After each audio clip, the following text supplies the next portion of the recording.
Why was everyone ignoring her at the briefing table? Captain Sarah Mitchell stood near the back wall, silent, her notepad untouched. Around her, the Delta operators talked in that easy, unfiltered way only people at the top of their game do, confident, direct, half-joking, half-serious.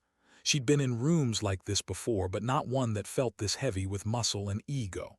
And yet it wasn't arrogance, it was something more grounded. Earned. These were the best of the best. And she was the outsider. The intel officer, the analyst from Langley. A guest speaker with a few satellite images and probability charts. She could read the looks. Professional courtesy, nothing more. They weren't rude, just uninterested. That's how it always went when analysts entered the operator world. They didn't see you as useless, just irrelevant. Sarah kept her expression neutral as Colonel Rodriguez, the squadron leader, outlined the training plan for the day. He moved with command presence, a man used to leading those who didn't need to be led. His voice carried over the hum of the projector. Stress course rotation begins at 1400. Team 1 starts with the barrier transition drills. Team 2 runs the pistol stages. Sarah's eyes flicked to the chart on the wall, the layout of something called the Snake, a tactical course known across the special operations community. She'd heard of it once, buried in a training manual her father had made her read years ago. The legend was that no one had ever beaten its record. 15 years. 2 minutes, 47 seconds. Perfect score. Even operators spoke of it like a myth. She didn't realize she'd leaned forward until one of the men, Staff Sergeant Alex Chun, glanced her way. His tone was casual but edged with pride. Snake's record still stands, sir. Nobody's even come close. The room chuckled. Someone muttered something about rookies and pipe dreams. Rodriguez smiled faintly. That's because Snake wasn't human, he was something else. That drew laughter, the easy kind that fills a room full of warriors. But Sarah wasn't laughing. Her eyes stayed on the chart, tracing the obstacle sequence, corner transitions, low walls prone to stand drills, strong hand, weak hand switches, a moving target stage at the end. She'd seen it before. Or rather, she'd lived it. Her father's voice echoed from years ago. Don't just shoot fast. Move like water. Every transition should have rhythm, no wasted motion. The gun should already know what to do before your hands do. She blinked. Her father, Michael Mitchell, retired sergeant major, a legend in his own right, though she rarely said his name outside family. To most, he was just a man who'd left the army after an IED ended his career. To her, he was the man who taught her to survive anything. When the briefing ended, the operators scattered back to their drills, their gear, their world. Sarah lingered near the chart, eyes tracing the printed lines of the Snake. That's when the question escaped her lips. Can I give it a try? Silence. Like the air itself froze. Chun looked at her, blinked, then grinned. Ma'am, no offense, but this isn't a tourist thing. That course eats people alive. The others chuckled, though it wasn't cruel, just disbelief wrapped in humor. Rodriguez stepped forward, his tone polite but final. Captain Mitchell, we appreciate the interest, but this is exactly for visitors. Liability reasons, you understand. Right, she said, smiling faintly. Of course. She turned to leave, but one man didn't laugh. Command Sergeant Major Frank Washington, tall, calm, with the kind of eyes that missed nothing. He'd seen that look before, in people who knew more than they let on. He waited until the others left, then approached her quietly. You've shot before, not on a range, real shooting. Sarah met his gaze. My father taught me a few things. Washington tilted his head. Who's your father? She hesitated. Michael Mitchell. The silence stretched for a heartbeat, then Washington's expression shifted completely. He knew the name. Every operator did. Michael Mitchell wasn't just another soldier. He was the benchmark, The man who'd set training records still whispered about in selection courses. Washington gave a slow nod, half-smile forming. That explains a lot. Later that afternoon, Sarah stood at the basic pistol range, the one they did let her use. Rows of paper silhouettes lined up at varying distances. She moved through them methodically, draw, fire, reload, adjust, every motion smooth, mechanical, like muscle memory older than her uniform. Rounds punched through the same spot until the center of the target looked melted. It felt hollow, like playing scales when she'd spent her life mastering symphonies. Her phone buzzed. A text. "Dad, heard you're at Mackle. Don't do anything I would do." She smiled. "Sarah, no promises." When the sun dipped low, the air at Camp Mackle cooled, carrying that metallic tang of gunpowder and sweat. Sarah was still on the range when Command Sergeant Major Washington returned. He watched her in silence as she reloaded, hands moving faster than any casual shooter should. When she fired again, her shots made a single, ragged hole dead center. He stepped closer. "You know, Captain, training policy says a course run requires senior enlisted supervision." She paused, meaning. He smiled slightly. "Meaning, if I'm standing there with a clipboard, you're technically not breaking any rules." Sarah looked up. "You do that." "Your father saved my life in Mosul. 6. I figure letting his kid run a course isn't much of a favor." She exhaled. "Then let's make it official." Word spread faster than Washington expected. By 1900 hours, 60 operators had gathered around the snake. Some leaned on railings, others stood arms folded, curious, skeptical, half amused. The visiting intel officer, the analyst, was running the Delta stress course. Even Rodriguez showed up, trying to look annoyed but clearly intrigued. "Sergeant Major," he muttered, "if she gets hurt, this is on both of us." Washington just nodded toward Sarah, who was checking her weapon. "Watch how she moves, sir. That's not training, that's programming." Sarah wore borrowed gear. A chest rig cinched tight, slightly too big. A standard-issue Glock 19 rested in her holster. She checked it, racked it, checked again. Calm, focused. To her, this wasn't about showing off. It was about something else. Her father's words echoed in her mind. "Never show your full capability.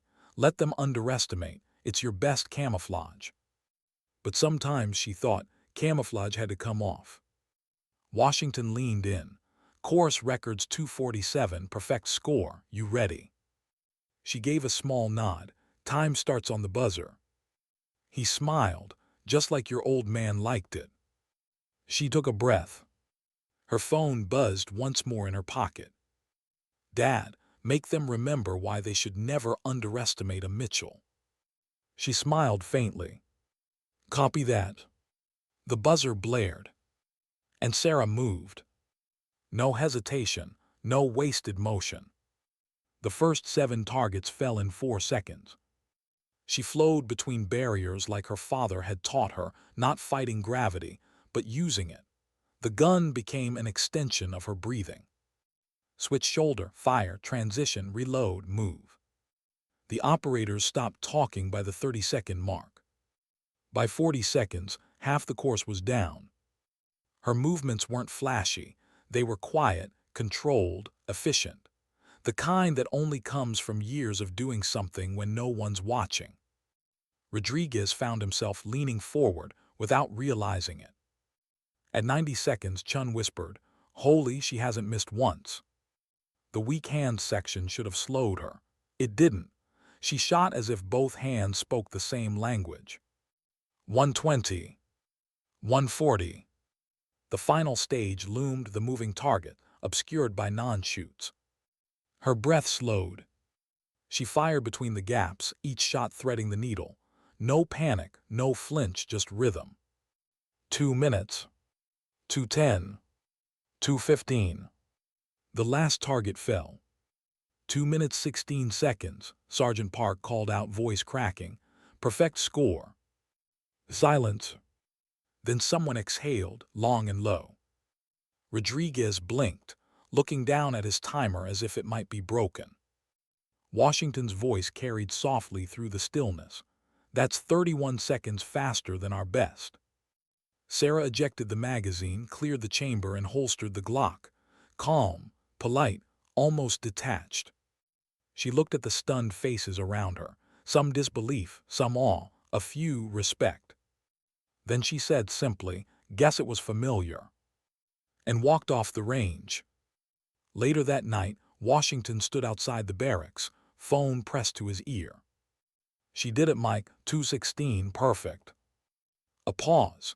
Then laughter, the deep, proud kind of laughter only a father makes when his child finally proves what he's always known. Washington smiled. "Yeah, she's your kid, all right." Sarah lay awake that night in her quarters, staring at the ceiling. She hadn't done it for pride or attention. She'd done it for the same reason her father taught her to shoot in the first place, not to be seen, but to be ready. And maybe, somewhere deep down, she'd wanted to remind them and herself that quiet doesn't mean weak. Because true strength doesn't announce itself. It just performs when the moment demands. Why was her phone lighting up at 5:30 a.m.? Sarah rubbed her eyes, still half asleep in the dim barracks room. The morning gray pushed weak light through the blinds. The first vibration she ignored, the second she didn't. 23 unread messages. Subject lines from people she'd never met, unit commanders, training coordinators, even a deputy at CIA headquarters. Somehow, in less than 12 hours, someone had shared the video. Clips of her running the snake, the impossible stress course, now zipped quietly through encrypted group chats and operator circles. It wasn't public, not viral, just whispered. But inside that world, whispers traveled faster than headlines. She scrolled through one message from a major at Fort Bragg. "Who trained you? Heard you beat Delta's best. Respect." Another. "Need your contact for potential shooter development program." Sarah dropped the phone onto the nightstand, staring at the ceiling. It wasn't supposed to be a thing. Washington had supervised the run privately. No cameras, no audience beyond the men on base. But in every team, curiosity had a way of becoming legend. Someone's personal clip had found its way to someone else's drive, and now everyone wanted to know who the CIA girl was. Down at the mess hall, conversation halted when she entered. Operators who'd ignored her 2 days ago now nodded, offered seats, asked if she wanted coffee. The shift felt strange, heavier than flattery, lighter than fear. Respect genuine. Staff Sergeant Chun grinned sheepishly when she walked past. "Ma'am, you are planning to give a pistol clinic before you leave." Sarah smiled. "Only if you're ready to get embarrassed again." Laughter rippled through the room, and for the first time since arriving, it didn't sound like they were laughing at her. Still, the attention made her uncomfortable. She spent a lifetime being underestimated. Being noticed felt almost wrong. Her father's old warning hummed at the back of her mind. Visibility invites questions. Questions invite exposure. And exposure was something intelligence officers learned to avoid. At 900 hours, Colonel Rodriguez called her into his office. "Close the door, Captain." He leaned forward on his desk, arms crossed. The stern expression didn't quite hide the glint of curiosity in his eyes. "You made quite an impression yesterday," he said. "My inbox looks like a recruiting fair." Sarah stayed quiet. Rodriguez studied her for a moment before asking, "How long have you been shooting like that?" She hesitated. "Most of my life." He nodded slowly. "Your father taught me everything," she finished softly. Rodriguez sat back.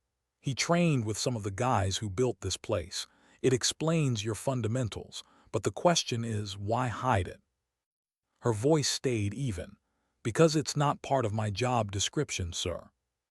He smirked. "It is now." He slid a printed memo across the table, an interagency request. Temporary assignment. Captain Sarah Mitchell, Intelligence Liaison, Joint Deployment Team 5, Middle East Theater. She blinked. They want me embedded. Washington's idea, Rodriguez admitted. He says if an intel officer understands shooters that well, she should be near the fight, not behind a desk. For a second, the room went quiet except for the hum of the air conditioner. Sarah's pulse quickened. Embedded meant field work, forward base, real risks. And yet it felt right.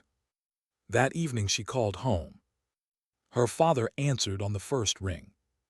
"Hey, kiddo." His gravelly voice carried warmth, a hint of static in the line. "Dad," she sighed, "you wouldn't believe." "I saw it," he cut in. "Washington sent me the clip." She groaned. Of course he did.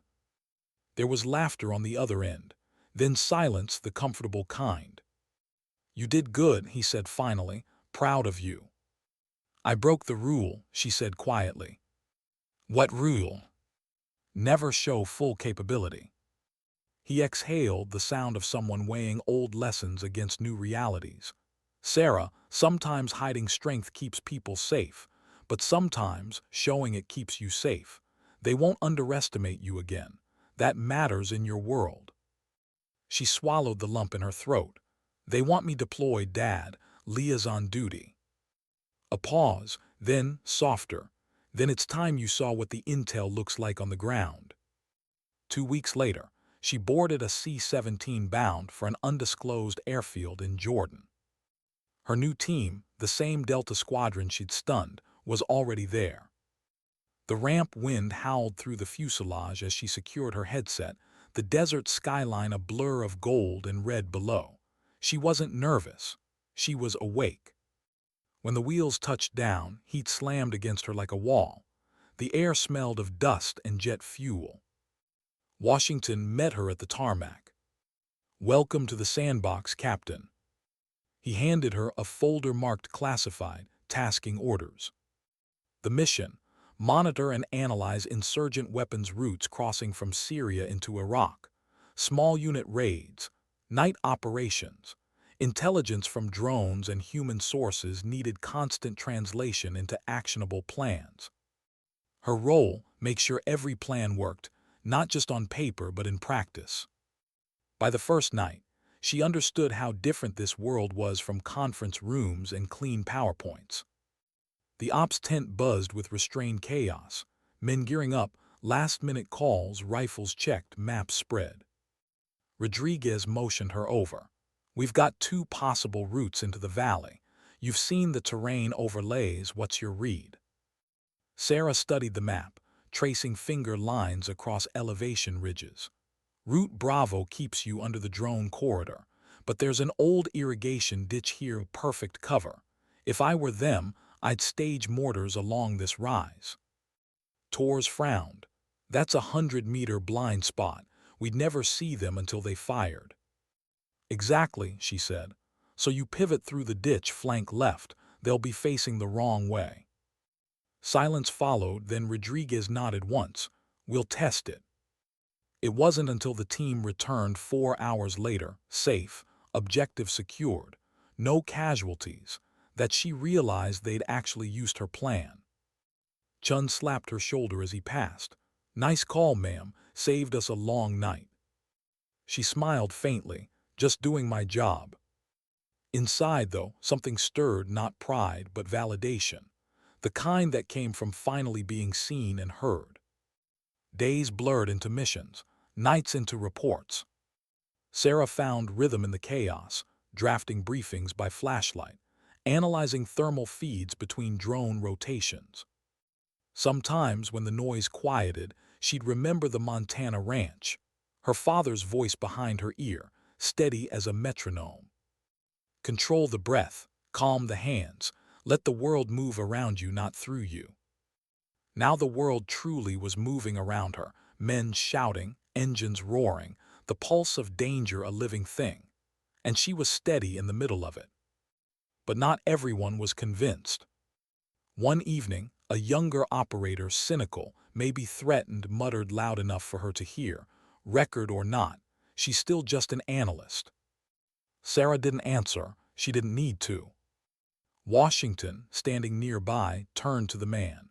So was her father, until he saved half a platoon with a rifle he wasn't supposed to carry.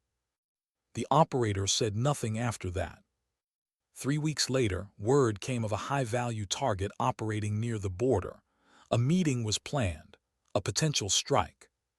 Sarah was tasked with assembling the intelligence packet, satellite imagery, intercepted comms, terrain data.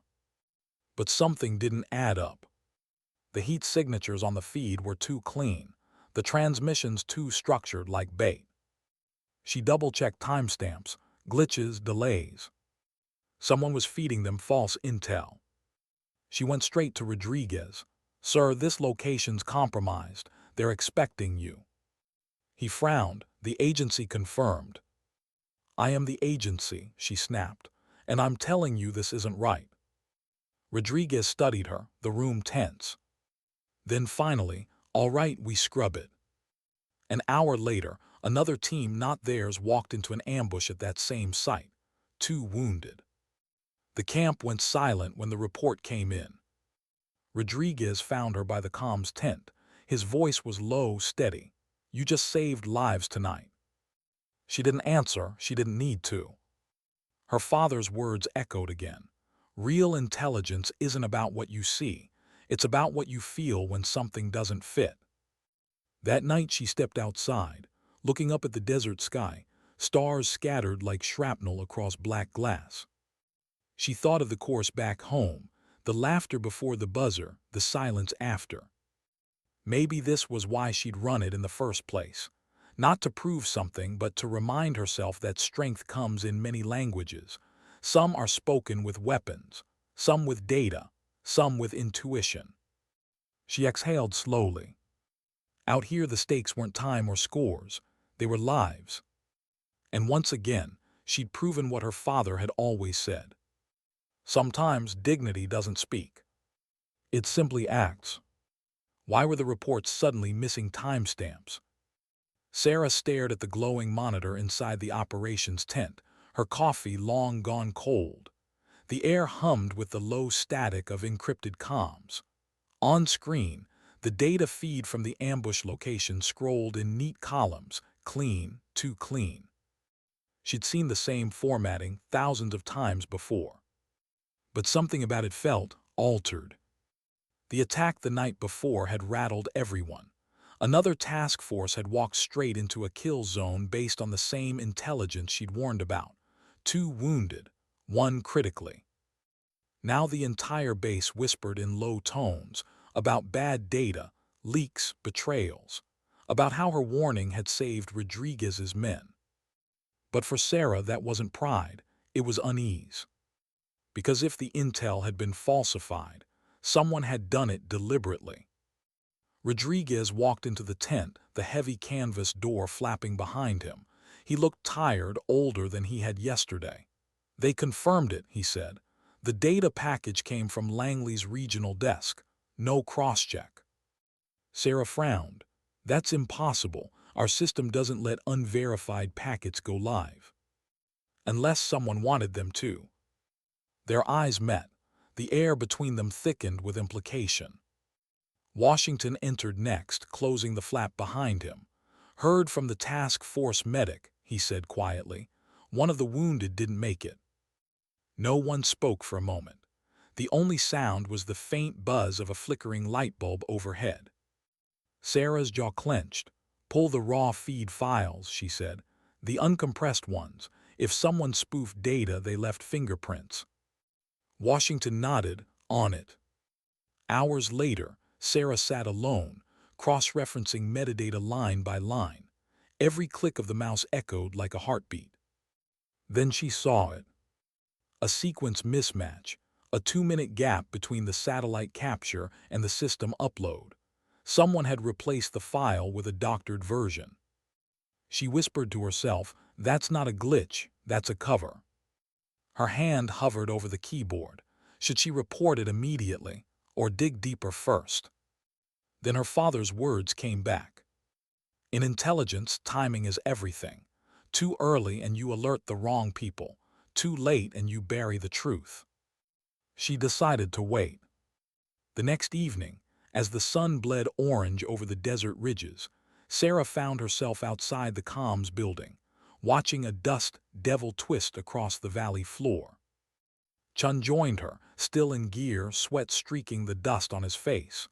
"Heard you were digging into the ambush data," he said, tone low. "You think someone set that up?" "I think someone, feeding us staged intel," she said quietly. "Someone who knows how to make it look authentic." "Inside the agency." She looked at him. "Maybe." Chun hesitated, then pulled something from his pocket, a small drive. "Found this in the transfer log, came through our terminal yesterday.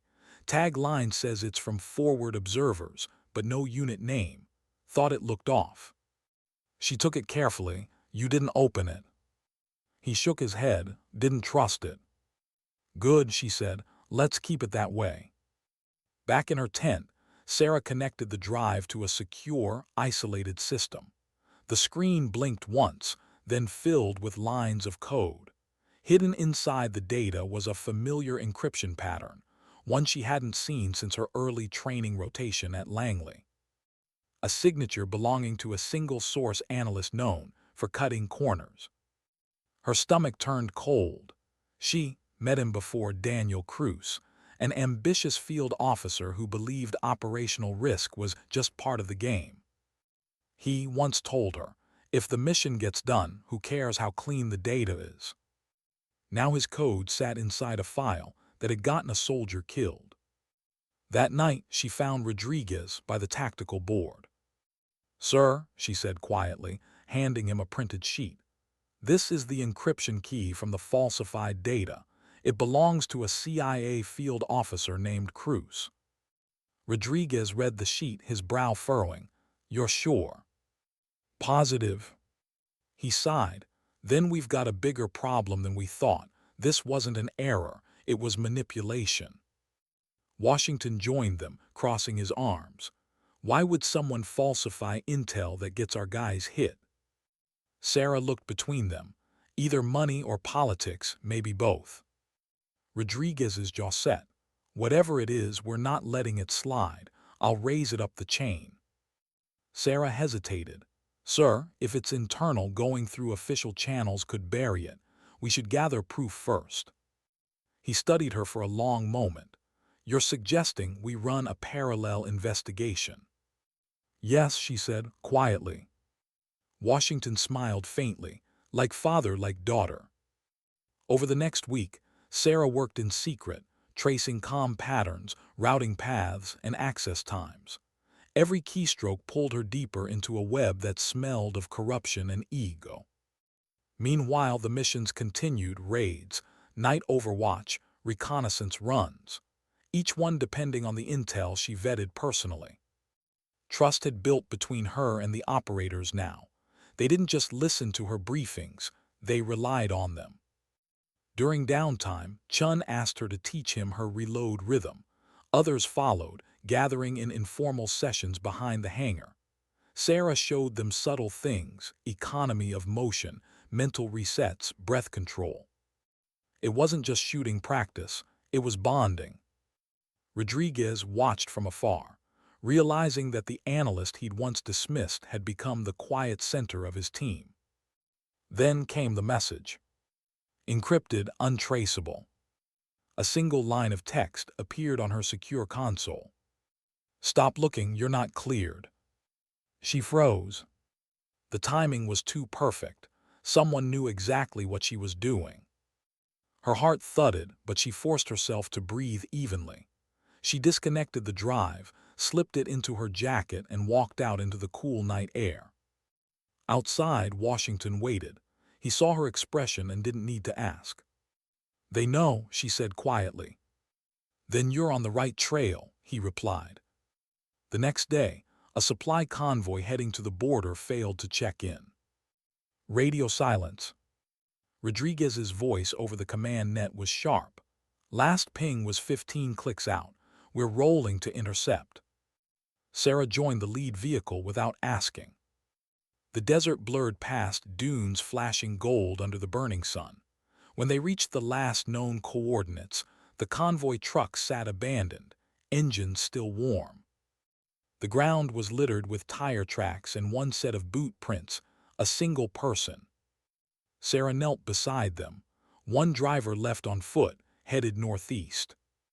Hostile. Not sure. They followed the trail into a narrow ravine. Wind howled through the rocks like a living thing. Then a shape appeared, a man stumbling toward them, hands raised. US, he shouted. When they reached him, Sarah's blood ran cold. It was Cruz. Her voice was calm but tight. Daniel, what are you doing here? He looked sunburned, shaken, terrified. You have to listen. They're watching everything. It's not me. I was told to alter the files. They said it was for containment. Rodriguez stepped forward. Containment of what? Cruz swallowed hard. A compromised asset inside the agency. Someone feeding intel to insurgents for cash. The desert wind swallowed his words. Sarah stared at him, realization hitting like a strike to the chest. So you faked data to hide a mole. Cruz nodded miserably. They said it would buy time, but I didn't know it'd get people killed. Washington's voice was low. Who gave the order? Cruz hesitated, then whispered a name. Sarah froze. She knew it. Someone from her own department. Someone she'd trusted. Back at base, Rodriguez called for total blackout. No outgoing comms, no transmissions. The investigation became internal, contained. Sarah spent that night in silence, staring at the desert horizon from the edge of camp. The wind whipped sand against her boots. Her mind replayed every interaction with the person Cruz had named, the subtle deflections, the praise, the pressure to align her assessments. Her stomach turned. Her father had always said, the hardest part of this life isn't fighting the enemy you see. It's facing the one who wears your same uniform. Now she understood what he meant. As dawn broke, Rodriguez joined her outside. You look like you didn't sleep, he said. Didn't try. He stood beside her, quiet for a while. You realize what happens next. This goes beyond the base. I know. You could walk away, he said. You've already done more than anyone asked. She turned to face him, eyes steady. If I walk away now, someone else will die because of the same lie. I can't live with that. Rodriguez nodded slowly. Then we'll do it your way. In the stillness of that morning, the desert looked endless, a sea of light swallowing the horizon. Sarah watched it, her heart calm despite everything. She thought of the day she'd first stepped onto the snake, the laughter, the doubt, the silence that followed. It had never been about shooting. It was about something far deeper, the quiet resolve to act when everyone else hesitates.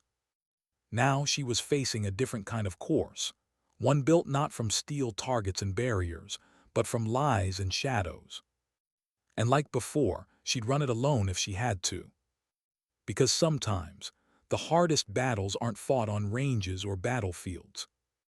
They're fought inside systems, inside trust, inside truth itself. Why was the report stamped, classified beyond clearance, with her own name on it?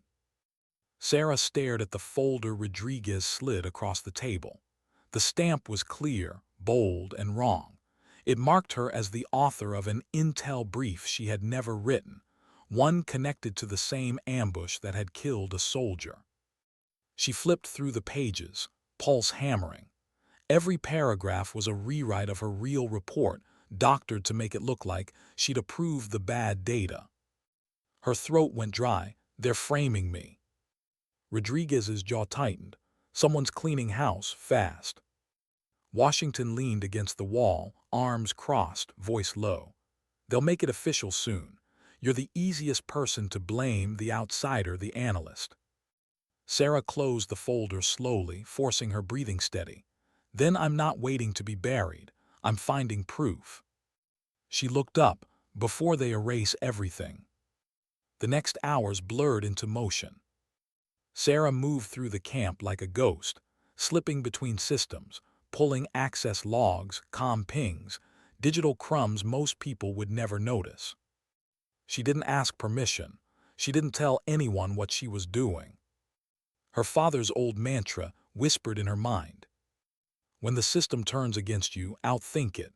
Don't fight power, outmaneuver it. But as she worked, the walls began closing in. Two uniformed investigators arrived from headquarters that afternoon. They came under the guise of routine audit, but everyone knew what it meant. Their questions were pointed.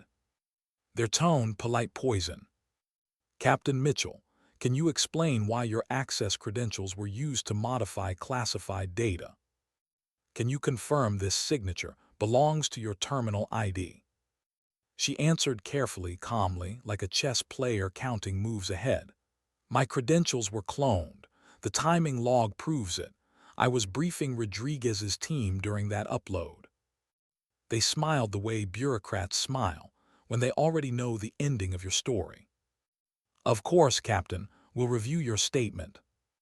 When they left, Rodriguez paced the room like a caged animal. "They're not investigating. They're closing a file." Sarah rubbed her temples. "They'll bury it before the week's out." Washington's voice rumbled quietly from the corner. "Then you've got maybe 48 hours to find something they can't bury." She looked up. "Then that's what I'll do." That night, the camp was a skeleton of shadows and generator hums. Sarah sat at her terminal under dim light, the blue glow painting her face pale. She scrolled through archived drone feeds, the raw data no one ever bothers to open. Each file was massive, unfiltered, untouched. She slowed when she reached the timestamp of the ambush. Her eyes narrowed. There, a flash of movement before the satellite glitch. She zoomed in. A convoy of civilian trucks, identical to U.S. supply vehicles, parked just off-grid. Someone had hidden them under spoofed ID codes, registering them as friendly. But they weren't friendly. They were insurgent transports, marked by faint thermal irregularities that only someone trained in pattern analysis could see. The falsified intel had deliberately removed that frame. Sarah exhaled slowly. "You idiots," she whispered. "You didn't delete the source, you deleted the label." She copied the feed to a secure drive, encrypting it under a decoy file name, Supply Invoice A17. Then she killed the lights and left the tent. Outside, Washington waited, as if he'd known she'd be there. He studied her expression. "You found something." "Enough to burn them down," she said quietly. "But I'll need to get it off base before they confiscate systems." He nodded slowly. "Then we'll make that happen." By morning, everything felt wrong. An email from command arrived, ordering Sarah to report to an off-site evaluation meeting. No destination listed. Rodriguez read it, eyes dark. "They're pulling you in for containment." "Then I can't go," she said. He nodded. "We'll say you're on mission prep." For the first time, she saw fear behind his composure, not for himself, but for her. "They won't stop, Sarah. They'll destroy your record, your clearance, everything." "Then I'll beat them to the truth." Washington arranged for a resupply convoy that afternoon, one with a spare encrypted radio van. The plan was simple. She'd slip her evidence into the convoy's comm server. It would transmit automatically when the vehicle reached the main uplink tower near the coast. Clean, quiet, undeniable. But nothing in her world ever stayed simple. 2 hours before departure, the investigators returned, flanked by MPs. They had orders. Captain Sarah Mitchell is to be detained pending inquiry. Rodriguez stepped forward. On whose authority? Agency oversight. Washington's hand twitched toward his holster before he stopped himself. You're making a mistake. Stand aside, Sergeant Major. Sarah took one step forward. It's fine, she said calmly. I'll cooperate. Rodriguez's voice broke through his control. Sarah. She gave him a small look, a silent promise. Trust me. Then she turned to the investigators, hands raised. "Let's go." They loaded her into a Humvee, silent except for engine noise and wind. Dust coiled behind the tires. Her mind stayed clear, focused. She slipped the drive into her sleeve earlier, sealed in a pocket built into her undershirt cuff, a habit from years of carrying hidden IDs. When the vehicle stopped near the perimeter checkpoint, she glanced outside and caught her reflection in the side mirror. Calm eyes, steady breath. She remembered her father's last lesson before she left for Langley. When you're cornered, control the tempo. The fastest way out of a trap is to make them think they've already caught you. She waited until the MP stepped out to check paperwork. Then she moved. A quick pivot, a shoulder hit, a slip through the open door faster than they expected. She sprinted toward the side lot, lungs burning, boots pounding gravel. Shouts erupted behind her, radios crackled. But Washington was already there in the convoy truck, engine idling. He yanked open the passenger door. "Get in." She dove inside, slammed it shut, and they roared onto the dirt road. Bullets didn't follow, not here, not yet. They'd come later, when someone realized she'd taken the evidence. The drive through the desert was brutal. 40 minutes of silence, heat, and rising tension. Washington finally spoke. "Once we upload this, you'll be burned. The agency won't forgive you." "I'm not looking for forgiveness," she said, "just truth." He nodded slowly. "Then you're your father's daughter, all right." At the communications tower, Sarah climbed out, wiped sweat from her face, and connected the encrypted drive to the uplink console. A small green light blinked, then another. Transmission initiated. The file would autoroute to multiple secure recipients: military oversight, internal audit, media watchdog proxies. Once gone, it couldn't be stopped. She exhaled, whispering, "It's done." But then the console light turned red. Transmission blocked. Someone had overridden the link. From behind the convoy, headlights flared, two black SUVs cutting through the dust. Washington's hand went to his rifle. "Company." Sarah's heart thudded. "They traced us." He glanced at her. "You still got that drive?" She nodded. He gave a grim smile. "Then go, I'll buy you time." "Not a chance," she said. "Sarah," he said quietly, "your job is to tell the truth. Mine's to make sure you live long enough to do it." She opened her mouth to argue, but the first shot cracked through the air. Windows shattered. Washington returned fire, controlled bursts, methodical as a machine. Sarah ducked behind the vehicle, clutching the drive. The dust storm of chaos and gunfire blurred everything into noise. Then she saw it, a narrow service path leading toward the hills. She locked eyes with Washington for a single heartbeat. He nodded once. She ran. By the time she reached the ridge, her lungs burned, and the world below her was chaos, trucks, shouts, headlights slashing through darkness. She could barely hear her own breath. From the tower, a column of smoke rose, thin, gray, fading into night. She didn't know if Washington made it out. She didn't stop to find out. Instead, she pressed onward, following the faint glow of a border beacon in the distance. The drive felt heavy in her hand, not plastic and metal, but truth, the kind that could break empires or save them. Hours later, she reached a small comms relay shack used by local contractors. Inside, the air was thick and still. A lone terminal hummed against the wall. She plugged in the drive, reinitiated the upload through a civilian satellite line. It worked. Bars filled the screen, one by one. And then transmission complete. She stared at the words until her eyes blurred. It was done, truly done. For the first time in days, she let herself breathe. Outside, dawn crept over the horizon, soft and gold. Sarah stood in the early light, dust coating her uniform, exhaustion pulling at her every muscle.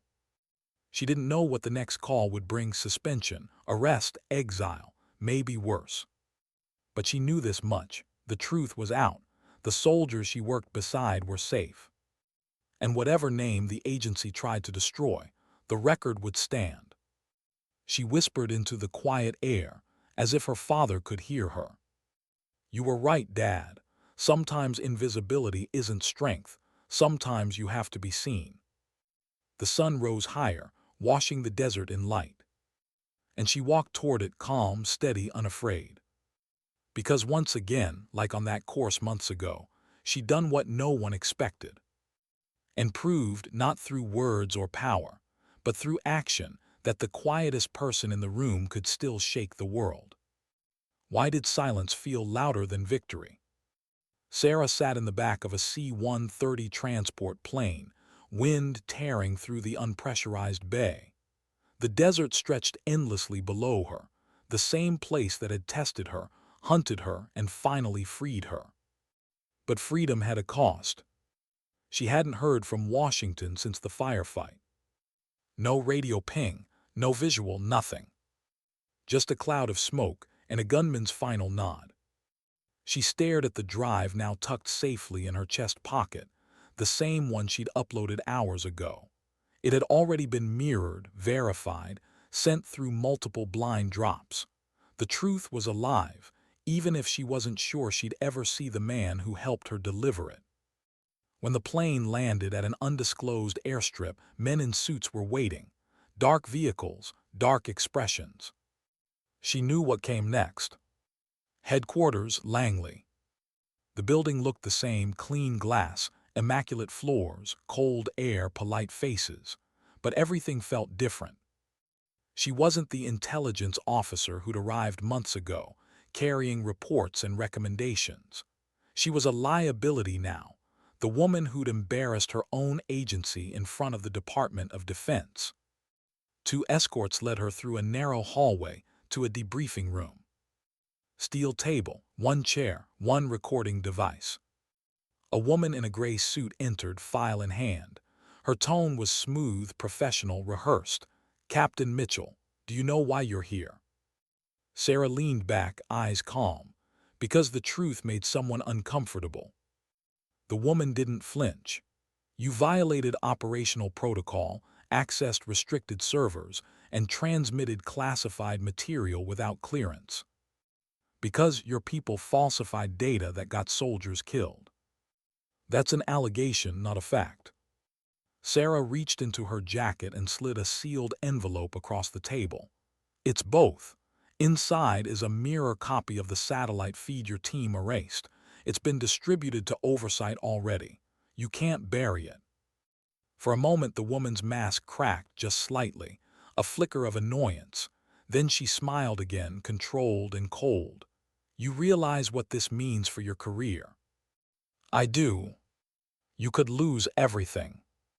Sarah held her gaze. "I already did." They kept her in administrative limbo for days: interviews, psychological evaluations, ethics reviews. Every question felt like a trap. Did you act alone? Were you emotionally compromised? Do you regret your actions? Her answers stayed steady. "I acted to protect lives." "No. No." Each time the interviewer scribbled something down, as if waiting for her to break. She didn't. By the end of the week, the truth had reached further than anyone expected. The files she'd released had triggered congressional oversight, internal audits, and a quiet purge within the agency. Names vanished from rosters overnight. Operations paused. Funding froze. And somewhere in the chaos, her father called. He didn't say hello. He just asked softly, "Are you safe?" Sarah's throat tightened. "I don't know." There was a pause, the kind that carried more love than words could hold. "I heard about Washington," he said quietly. "I'm sorry, kiddo." She swallowed hard, eyes burning. He didn't hesitate, not once. Her father's voice cracked. "He never did. That man saved my life years ago. I guess he wasn't done saving Mitchell's." She closed her eyes, letting the silence between them breathe. Finally, he said, "They can take your clearance, Sarah. They can take your title, but they can't take your name, remember that." The official decision came a week later. Suspension without pay.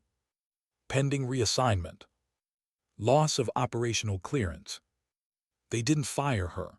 That would have required admitting fault. They just erased her. Her badge access was revoked. Her name removed from personnel rosters.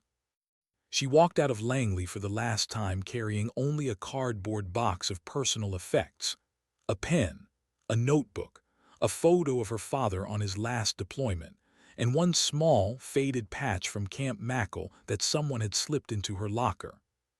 It was unsigned, but she knew who had sent it. The words embroidered beneath the unit insignia read, "Respect earned, never forgotten." She smiled through tears she refused to wipe away. Weeks passed. The media caught fragments of the story.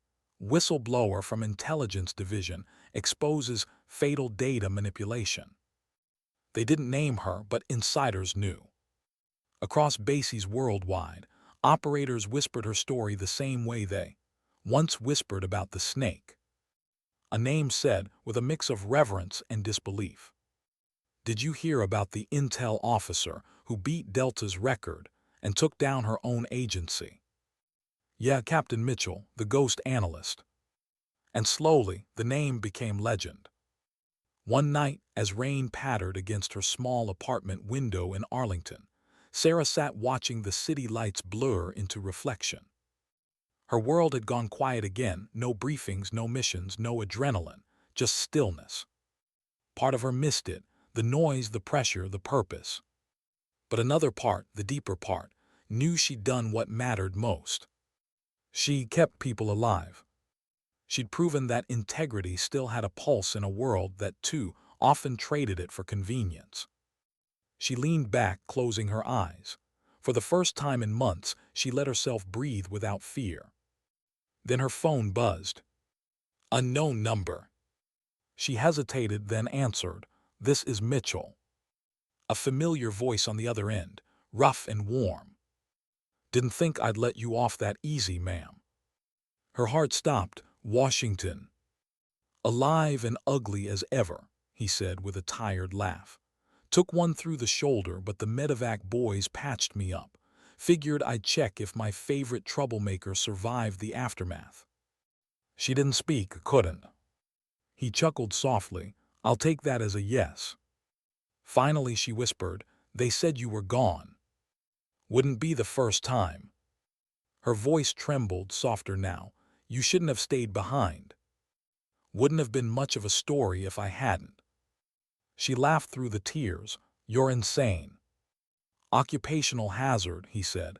Then his tone shifted, sincere. "You did the right thing, Sarah. Don't let them make you doubt it." She nodded, even though he couldn't see it. "I won't." There was a pause, then his final words before hanging up.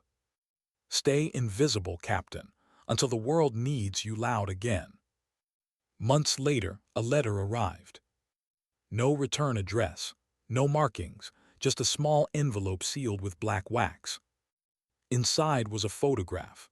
The Camp Mackle team gathered at the range, holding a sign that read, 216 never beaten, never forgotten. Below it, one line written in Washington's handwriting. "For when they ask who taught us to shoot like ghosts." Sarah traced the edges of the photo with her thumb, a smile pulling at her lips. She whispered, "Tell them it wasn't about shooting." Because it never had been. It was about restraint, about patience, about the quiet power of knowing what you're capable of and only showing it when it matters. She slipped the photo into her notebook, closed it gently, and looked out the window. The city glowed faintly under the night sky, calm, unaware, safe. Her world might have ended, but something larger had begun. That night before sleep took her, she remembered her father's words one last time. "Strength isn't about noise, Sarah. It's about steadiness when the world shakes." She smiled in the dark, because she understood it now, fully, completely. Sometimes dignity doesn't speak. It simply acts. Why did the knock come at midnight? Sarah had been asleep for only an hour. The knock wasn't loud, just firm, deliberate, the kind that carried purpose. She froze, sitting up in bed, instinct overriding exhaustion. Her apartment was quiet. No city noise, no traffic, just rain against glass and that single sound. Another knock, 3 beats, then silence. She reached under the nightstand, pulling the small Glock 43 she kept for comfort more than need. Old habits didn't die, they slept lightly. "Who is it?" A pause, then a calm male voice. "Courier, Department of Veterans Affairs." Her brow furrowed. "At midnight." The voice didn't answer. Sarah stood slowly, moving toward the door without sound. She checked the peephole, nothing but a dark hallway and rain reflecting off the floor tiles. She turned the handle slowly, chain still in place, door opening 2 inches. A plain envelope slid through the gap and hit the floor. No markings, no stamp. When she looked again, the hallway was empty. She waited until dawn before opening it. Inside, a single sheet of paper. Printed in typewriter font were just 7 words. "They found him. Washington, he's missing." Her breath caught. She read it again and again. Each time the words hit harder. Washington, alive only months ago, gone. There was no sender, no signature, no instructions.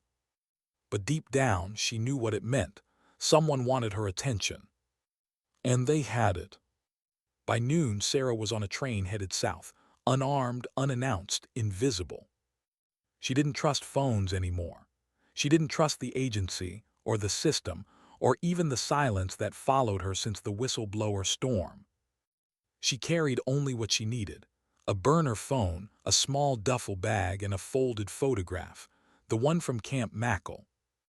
It reminded her of who she was before everything cracked open. By the time the train reached Fayetteville, the air was heavy with the scent of pine and memory. Camp Mackle wasn't far. And if Washington had gone missing, that's where she'd start. The base had changed. Security was tighter, fewer familiar faces. But some things never faded: the sound of distant gunfire on the range, the smell of cordite, the hum of training cycles in the morning. She signed in at the visitor desk using a civilian ID, eyes scanning for anyone she might recognize. A young MP looked up from his clipboard. "Ma'am, purpose of visit." She smiled faintly. "Reunion." He hesitated, then nodded her through. Outside, the training fields shimmered in the late afternoon heat. She found Tors still there, still running the new batch of recruits. His hair was grayer now, but his posture hadn't changed. When he saw her, his expression shifted from surprise to cautious relief. "Captain Mitchell," he said, shaking his head. "Didn't think I'd see you again." "Not sure I thought I'd be back," she replied softly. "I need your help." He studied her for a moment. "This about the sergeant major." Her heart skipped. "You've heard." He nodded slowly. "Disappeared 2 weeks ago. Official story says extended leave. The kind of leave people don't come back from." Sarah's voice hardened. "That's not Washington. He wouldn't vanish." "No," Tor said quietly. "He'd get taken." That night they sat in the dim light of the armory office. A map spread across the table. Tors poured 2 cups of bitter coffee, then pointed to a red zone marked along the Virginia border. Last known signal ping from his comms beacon was here, out near the training compound we used during stress trials. Sarah frowned. "The compound's inactive." "Officially." She leaned over the map, tracing her finger across the topography. "That site has 1 road in, 1 out. If someone wanted to disappear a man, that'd be perfect." Tors looked up. "You planning to go?" She met his gaze. "You already know the answer." He sighed. "Then I'm going with you." They left before sunrise. 2 unmarked trucks, no plates, no names. The kind of trip soldiers took when no one wanted to explain paperwork later. The air turned colder as they neared the foothills. The road narrowed, hemmed by forest. By the time they reached the compound gate, it was dusk, that gray-blue hour when even the trees seemed to hold their breath. The gate was locked, but the chain had been cut recently. Tors stepped out, flashlight slicing through the dark. This wasn't done long ago. Sarah crouched, running her hand over the dirt. Tracks, 2 vehicles, heavy tread, maybe armored SUVs. They moved quietly inside. The compound looked abandoned, barracks empty, firing pits half-flooded, training course overgrown with weeds. But in one of the hangars the air smelled wrong, metallic, burned. Sarah entered first, pistol drawn, light sweeping through dust. At the far end of the hangar, a table. On it, a black folder marked with a single word. REDACTED. She flipped it open, expecting intel reports something. Instead, she found photographs. Washington in a holding cell. Then another of him being escorted by men wearing unmarked tactical gear, faces obscured. And beneath that, a grainy image of her. Jesus, Tors whispered. Sarah stared at the photo, taken from a long lens, dated 2 days after she'd left Langley. Her voice came out low. They were watching me. Tors frowned. Who? She turned the page. A logo, faint, printed on the corner of one sheet. A triangle enclosing an eagle, the symbol of an old, defunct CIA subdirectorate, Task Division 9. Officially dissolved years ago, unofficially still pulling strings. Her stomach tightened. They're cleaning up loose ends.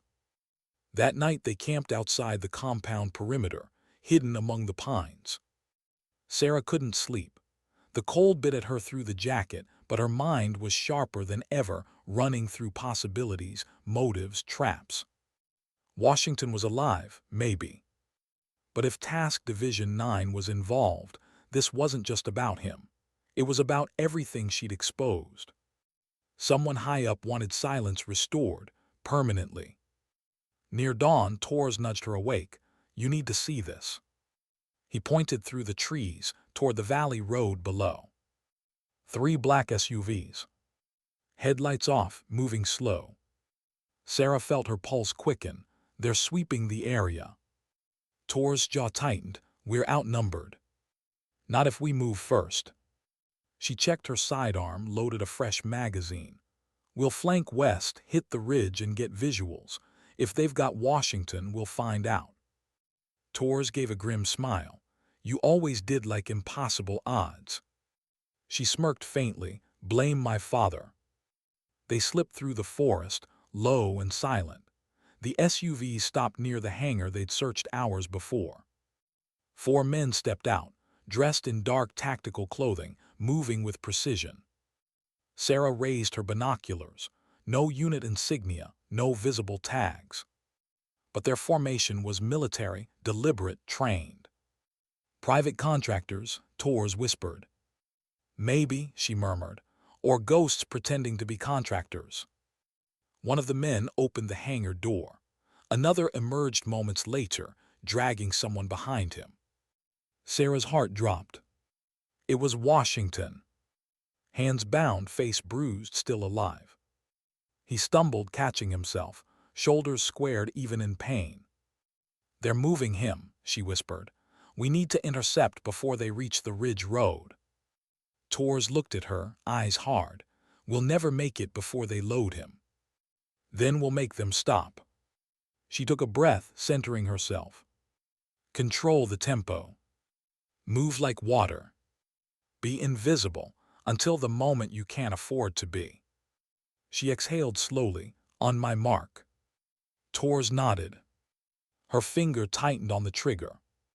The forest seemed to hold its breath. And just as the men reached the vehicle, she whispered. Now. The night erupted in motion, shadows, flashes, sound swallowed by trees. It wasn't chaos, it was controlled fury. Sarah moved with precision, no wasted bullets, no panic. She wasn't the analyst anymore. She was everything her father had built her to be, disciplined, Unseen, unstoppable. Tors flanked left, covering her advance. The fight was quick, brutal, quiet. When it ended, 2 of the men were down. The others fled into the dark. Sarah rushed to Washington, cutting his restraints. He coughed, blinking at her. "Took you long enough." She laughed, shaking her head. "You look terrible." "Feels worse." Tors covered them, scanning the tree line. "We need to move before they call reinforcements." Sarah helped Washington stand. "Can you walk?" "Barely," he said, "but I can shoot." "Good enough." They disappeared into the forest as dawn broke over the hills, sunlight spilling like fire through the mist. For the first time in months, Sarah felt something she hadn't felt since that day on the range: focus, purpose, alignment. She wasn't just surviving anymore. She was fighting back. And this time she wasn't alone. Why did the trail lead back to her own signature? Sarah crouched inside the crumbling cabin at the edge of the ridge, a cracked laptop glowing faintly in front of her. The forest outside was still dark, only the faint pulse of dawn on the horizon. Washington sat slumped against the wall, arm bandaged with a torn strip of shirt. His breathing was steady but shallow. Tors paced near the window, rifle in hand, watching the tree line. The air smelled of pine, smoke, and tension. Sarah's fingers flew across the keyboard. Lines of encrypted code filled the screen, bouncing between military and civilian channels. Every path she traced, every signal she followed, led back to the same ghost organization. Task Division 9. Officially shut down in 2013. Unofficially, the perfect black hole for dirty operations no one wanted recorded. And now, every forged order, every falsified intel report, every dead operator in the field, all of it pointed to one hidden command chain. Her command chain. The system had used her digital identity, her credentials, her clearance. Every illegal action bore her signature. It wasn't a mistake. It was design. Tors finally spoke, voice low. "You're telling me they built this whole mess around you?" Sarah nodded. "Not just me. My access gave them a ghost identity, someone who didn't exist but could authorize anything. It's why they never fired me. They needed me alive to make it look legitimate." Washington winced, sitting up. "So they burned you clean, kept your name to run their black ops, and now they're cleaning the rest of the trail." "Exactly." Tors let out a long breath. "Who's running it?" Sarah's hands stilled on the keyboard. Her voice was barely above a whisper. "Deputy Director Alan Reeves." Washington frowned. "Your old section chief." She nodded. "He recruited me out of Langley. Said he believed in analysts who could think like operators. Turns out he believed in ghosts." Outside, the wind shifted, carrying the faint echo of engines far below. Tors peered through the cracked shutters. "Convoy 2 clicks out. They're sweeping this way." Sarah closed the laptop, shoving it into her bag. "We move." Washington tried to stand, grimacing. "You 2 go. I'll slow them down." "Not happening," she said firmly. "You didn't stay behind in the desert just to die in the woods." He gave a weak chuckle. "You're a stubborn kid, you know that. Learn from the best." They slipped through the forest, moving along a narrow creek bed that wound toward the highway. The early light painted the trees in muted golds and grays. Washington stumbled once, catching himself on Tor's arm. "Remind me why I didn't retire when I had the chance." "Because you hate golf," Tors muttered. Sarah smiled, faintly despite the tension. "You'll both get your retirement when this is done." Washington grunted, "Assuming they don't bury us first." By mid-morning, they reached an abandoned ranger outpost near the foothills. Inside, the dust was thick, the air stale, but the radio tower still worked. Sarah connected her laptop to the transmitter and began rerouting the data she'd recovered from the compound. "If I can push this through secure channels before they jam us, Oversight will have undeniable proof Reeves built Task 9 off the books. Torres frowned, and if they intercept it first?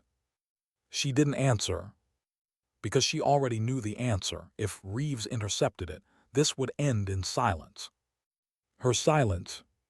Washington watched her, eyes heavy with the weight of years. Sarah, listen. If you send that, you're not coming back from it. They'll make sure you vanish legally, publicly, whatever it takes. She looked at him. If I don't send it, they'll keep running missions under names that don't exist. People will keep dying for ghosts. I can live with being erased, Sergeant Major. I can't live with that. He exhaled slowly. You sound like your father. She smiled faintly. He'd probably tell me I'm being reckless. No, Washington said quietly. He tell you to aim steady and squeeze.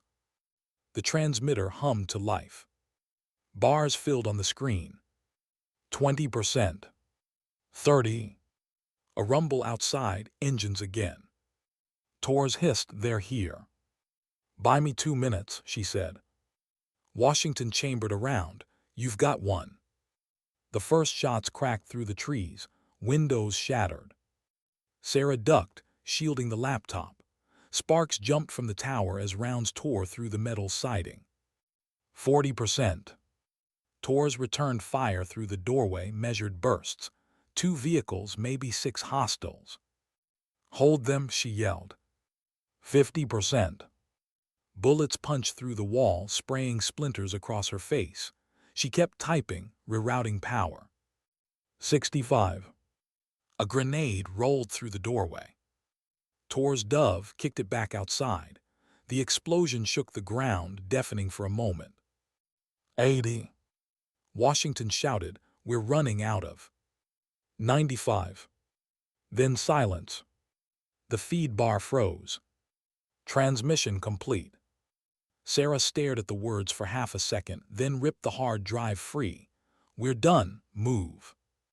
They bolted out the back, sprinting through the undergrowth toward the creek. The forest burned behind them, smoke curling through branches. When they finally stopped, lungs heaving, Sarah turned back. The outpost was gone, flames devouring the walls. Torres spat into the dirt. Guess that's our trail covered. Washington smiled weakly. Nice work, Captain. Sarah met his eyes. Did it go through? He nodded toward the hard drive in her hand. It doesn't matter. You sent it. It's out of their hands now.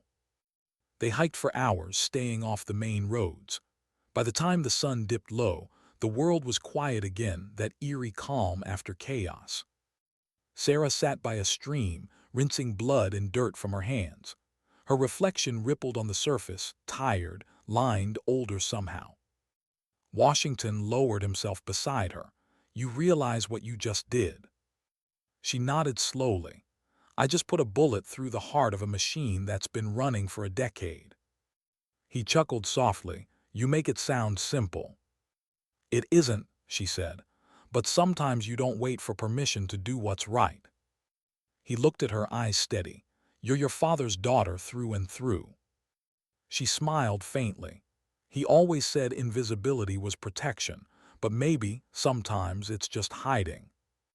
Later that night, the 3 of them found shelter in an old barn miles from the highway. The storm rolled in rain, hammering the roof, wind howling through broken beams.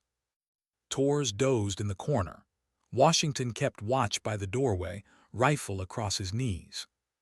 Sarah sat alone, staring at the drive in her hand. It felt heavier than it should, as if it carried not just data, but the weight of every choice she'd made. She thought of the analyst she used to be, quiet, careful, following rules. And she thought of the woman who'd run the snake, who'd silenced laughter with precision and poise. The same woman who decided, again and again, that silence wasn't always dignity. Sometimes silence was complicity. She placed the drive down beside her and whispered to herself, this time they'll hear me. Hours later, when the storm broke, a faint light flickered through the clouds, a helicopter search beam sweeping over the fields. Washington looked up. They're not giving up. Sarah nodded, Neither are we. He smirked faintly. Figures. She glanced toward the horizon, the faint glimmer of distant city lights. Somewhere out there, oversight committees were opening the files she'd sent. Somewhere, names were being read aloud for the first time. Reeves's empire was cracking. But the storm wasn't over. Because when power breaks, it doesn't surrender. It strikes back. As the helicopter light faded into the night, Sarah whispered into the dark. Let them come. She wasn't running anymore. Why was the city quieter than she remembered? Washington, D.C., lay under a gray morning haze, the kind that made everything look washed and cold. Sarah walked along the marble corridors of the federal complex, her boots echoing on the polished floor. No insignia, no uniform, just a plain gray coat and the steady rhythm of a woman who'd made peace with consequence. For 3 days, she had testified behind closed doors. For 3 nights, she hadn't slept. Now it was done. The files she'd released had ignited a chain reaction. Task Division 9 dismantled. Alan Reeves under federal inquiry. Internal reviews reaching across half the intelligence community. It should have felt like victory. Instead, it felt like silence after gunfire. They called her captain again now, but always in past tense. Captain Mitchell, thank you for your service. Captain Mitchell, we appreciate your honesty. To them it was a headline. To her it was a life. She wasn't angry, just tired. Every decision she'd made, every line she'd crossed, it had been for truth. But truth didn't pay in medals. It paid in isolation. When she left the courtroom, the flashbulbs outside flared like sniper fire. Reporters shouted her name, asking if she was a hero, a traitor, or something in between. She didn't answer, she just kept walking. The next morning, she found herself standing outside Langley for the last time. No guard stopped her, no one saluted. Her old ID wouldn't even open the gate anymore. She watched the building for a long while, the mirrored glass catching early light. That reflection used to feel like purpose. Now it just looked like distance. Her father had once told her that every soldier fights 2 wars, one against enemies and one against themselves. She had won both and lost something in each. Later that day, she sat in a small park near Arlington, a paper coffee cup steaming in her hands. Across the field stood the quiet rows of white headstones. She'd been there before, but today she came alone. No escort, no press, no cameras. She knelt beside one marker, freshly carved, still pale. Command Sergeant Major Frank Washington. A mentor, a soldier, a friend. Her throat tightened as she set the coffee cup down on the grass. He hated this brand, she murmured, said it tasted like burnt motor oil. The wind carried her voice away. He was right. She sat there for a while, not crying, not speaking, just remembering. The way he'd laughed under pressure. The way he'd believed in her when nobody else did. The way he'd said, "Stay invisible until the world needs you loud again." Well, she thought, I was loud enough. 2 weeks later, a courier arrived at her apartment. No badge, no sender, just an envelope. Inside, a letter stamped with the insignia of the Joint Special Operations Command. A request. Training Advisor, Tactical Integration Program, Civilian Liaison, Voluntary. At first she almost laughed. After everything, after being erased, accused, rebuilt, they wanted her back. Not as a spy. Not as a shooter. But as a teacher. She read the letter twice, then set it on the table. For a long moment she stared at it, the old ache stirring, that pull toward purpose she thought she'd buried. By sunset, she had packed a small bag. Camp Mackle looked almost the same when she returned. Same gravel crunch under her boots, same echo of distant drills. But something had changed, a new class of recruits, younger faces, sharper eyes. They knew who she was. Word traveled fast in military circles.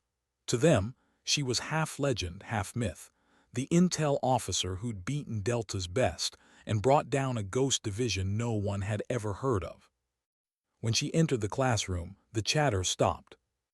She smiled faintly. "Relax. I'm not here to yell. I'm here to teach you how not to die because someone else lied." A few nervous laughs broke the tension. And just like that, she belonged again, not as part of the system, but as the voice that reminded it to stay human. That evening, when the range went quiet, Sarah stood alone at the stress course. The barriers were newer now, the paint fresher, but the spirit of the place was the same. She ran her hand along the metal railing, stopping at the start line where it had all begun. 2 minutes, 16 seconds. She could still hear the echo of that day, the laughter, the disbelief, the silence after the last target fell. She closed her eyes, remembering the sound of her father's voice. "Strength isn't about being loud, Sarah. It's about staying steady when the world shakes." She whispered, "I understand now." Then she smiled faintly and walked off the course. Months passed, seasons shifted. The story faded from the news, replaced by new crises and new names. But inside the community, in classrooms, in hangars, on dusty outposts across the world, her story remained a quiet warning. Never underestimate the one who stays calm. Never ignore the voice that asks why. And among soldiers, a phrase began to circulate, usually said with a grin before training began. "Pull a Mitchell," meaning do the impossible gracefully, meaning prove them wrong silently. She never heard it firsthand. She didn't need to. One evening, as twilight deepened over the training fields, Sarah sat on the bleachers, watching the recruits run drills. Torres approached, gray in his beard now but smiling the same tired smile. "They still talk about you," he said. "Do they?" she asked. He nodded. "Every new group tries to beat your record. None even come close." She chuckled. "Good. Records are supposed to hurt a little." He studied her for a moment. "You ever think about leaving again?" She looked out at the sunset. "I did, but then I realized this is where the next truth begins." When the day ended and the base lights flickered on, Sarah lingered a little longer. The world was still broken in places. It always would be. But she'd done what she could to make her corner of it cleaner, clearer, safer. And maybe that was enough. She stood, hands in her pockets, watching the night settle over Camp Mackle. The sound of distant gunfire drifted faintly through the air, controlled, precise, steady. Training shots. Not war, not chaos. Just preparation. And somehow that sound felt like peace. As she turned to leave, her eyes caught the record plaque on the wall near the range. Beneath her name, someone had engraved a single line. "True strength doesn't announce itself. It simply performs when the moment demands." She traced the words with her fingers, smiled softly, and whispered, "Sometimes dignity doesn't speak." She paused, looking up at the sky, quiet, endless, open. "It simply acts."